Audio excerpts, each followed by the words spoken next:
so far, and within this bewildering diversity, flowers come in all shapes, colours and sizes.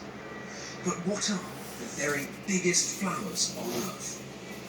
This is the talipot palm, Corypha umbraculifera. This palm produces the largest flower scape in the world, which can grow up to 8 meters long and have literally millions of tiny flowers along its length. While this is impressive, the flowers are very small, so I think we can do better in our search for the world's largest flowers.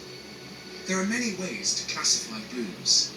Some are single flowers that grow alone, while others consist of lots of small flowers that together make up a unified floral structure. In terms of single flowers, the biggest in the world belong to the parasitic plants called Rafflesia that grow in the rainforests of Asia. I'm in West Sumatra, Indonesia, on the search for giant Rafflesia blooms of the forest. These amazing flowers were discovered 200 years ago, but they flower so infrequently that they're still relatively little known. For the last week, I've been sending guides and porters in all directions through the jungle to try and look for developing flowers and to talk to villagers to see if there's any blooms open. And so far, every single one has come back negative. However, late last night, one contact came back and said there's a flower open in this forest. And it's not just any Rafflesia, it's the biggest of all, Rafflesia arnoldii, the largest member of the genus and arguably the biggest flower on Earth. And it's in bloom just over here. I have dreamt of seeing this giant flower in the wild for years. But Rafflesia blooms are rare, and so not easy to find. Wow! Look at this! This is Rafflesia arnoldii, the biggest single flower on Earth. And let's measure it. It's about 65, 70 centimeters across. They can get a little bigger. They're often known to be about 80 to 85 centimeters, and some reports suggest even over 1 meter in diameter. But still, it's an amazing flower, and it's meant to resemble a dead corpse. But it has a rather disgusting secret. Rafflesia flowers mimic the rotting bodies of dead animals. You can see it consists of 5 petals that are bright orange and warty. This is meant to resemble carrion, and inside it's got hairs like a dead corpse of some animal. And if I smell it, it's got a strong smell of rotting meat. It's quite incredible. This plant has an amazing life cycle. It's actually a parasite. It has no leaves. It exists as a network of fibrous tissues within a vine called the tetrastigma vine. And once in a while, buds develop. The buds develop over about 9 months to a year, and then suddenly burst open, forming this incredible bloom. But the bloom itself lasts for only about 6 to 7 days, then it dies and rots.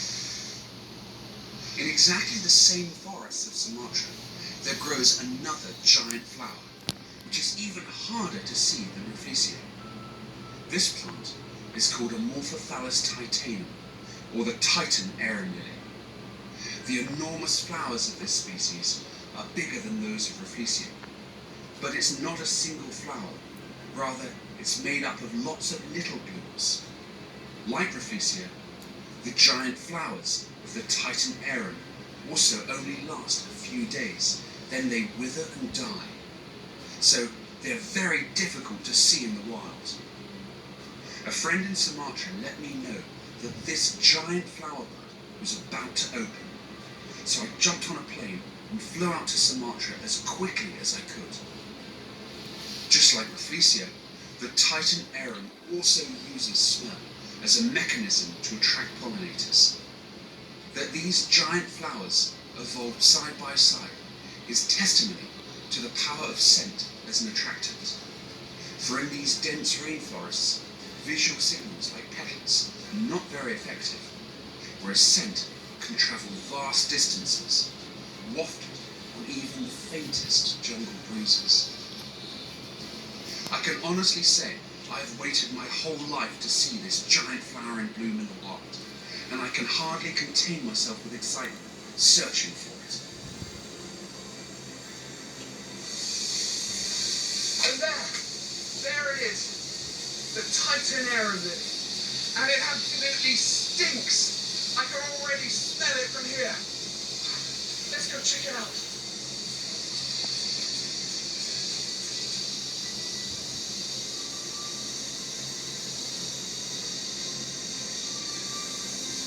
Wow! Just look at the size of this thing. This is bigger than I ever imagined. It took me a day or two to fly into Sumatra to reach this flower, and sadly, I think it was a little past its best. The petals had already started to age and curve inwards, but it was still very impressive.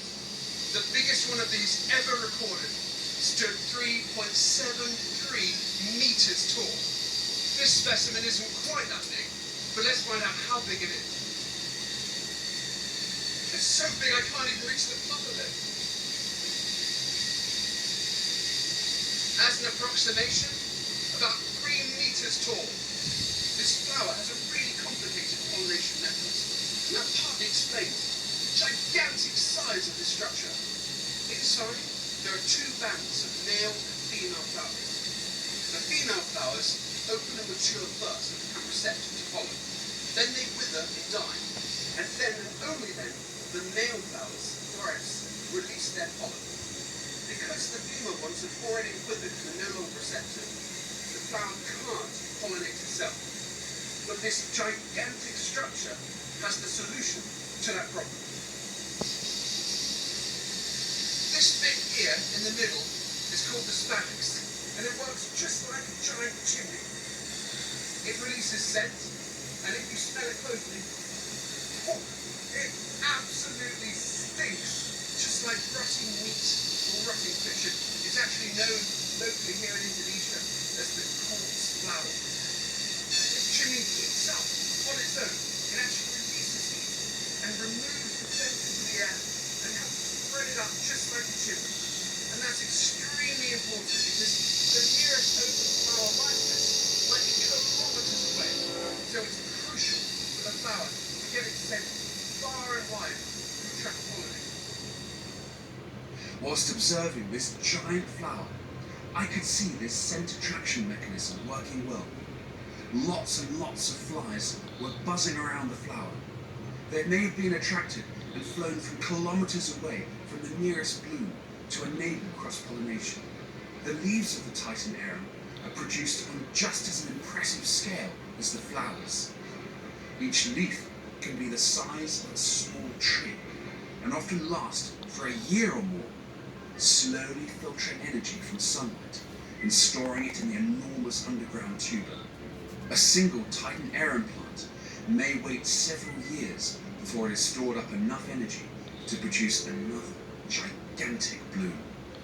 Almost unbelievably, these diverse rainforests on the island of Sumatra are home to a third, much less well-known giant flower called Amorphophallus gigas. A friend called Brad Wilson was lucky enough to see one of these giant flowers in the wild. The blooms can be as tall as a lamppost, but are even rarer than Rafflesia and Titan arum, and they are even less predictable in terms of when they may flower. Sadly, I was not lucky enough to see an open bloom in the wild, but a friend on the island of Java kindly let me know when one was about to bloom in his garden. And this is it, Amorphophallus gigas. This is the tallest flower of the entire arum family. Down here from the base, all the way up, this gigantic scape. This flower stands at over 3 meters tall, but in the wild, plants with flowers over 5 meters have actually been recorded. Amorphophallus gigas works exactly like the Titan arum as a chimney, but here, the greater height allows the flower to distribute its scent even more efficiently. And just like the Titan arum, I saw plenty of flies attracted to the bloom. Believe it or not, both the Titan Arum and Amorphophallus gigas can be grown at home, although you'll need a very large pot and a very large growing space with warm temperatures and high humidity. But both species can be brought to flower in captivity. Yensi Capitani recently flowered a Titan Arum at his nursery Paradisia in Australia. This is my Amorphophallus titanium. We call him Tiny the Titan. He became famous in December 2016 when he produced a flower bud that grew to 1.8 metres tall and 1.1 metres wide. He became an internet sensation. Every TV station came to view him, and thousands of people came through over a 3-day period.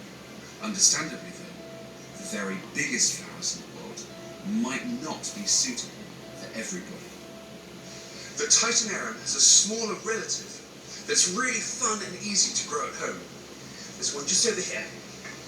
This is Amorphophallus cognac, also known as devil's tongue, because of this large pointy spadix in the middle, said to resemble the tongue of a devil or a monster. This plant is actually really easy to grow at home. All it needs is a large pot to grow it in, and it needs well-trained substrate, and ideally a location where it's not exposed to direct sunlight. It likes a bit of shade. And really surprisingly, it can even be grown outside in the UK. It can survive light frosts and a bit of snow, providing that the corm is deep down enough in the ground not to freeze solid. It's very interesting because it doesn't even need a pot in order to flower. It flowers when the corm is like this. When it flowers, the flower will then die. Then the corm will produce roots, and then it'll produce a single massive leaf for the season. It will take a few years for your plant to get large enough to flower, but it's well worth it.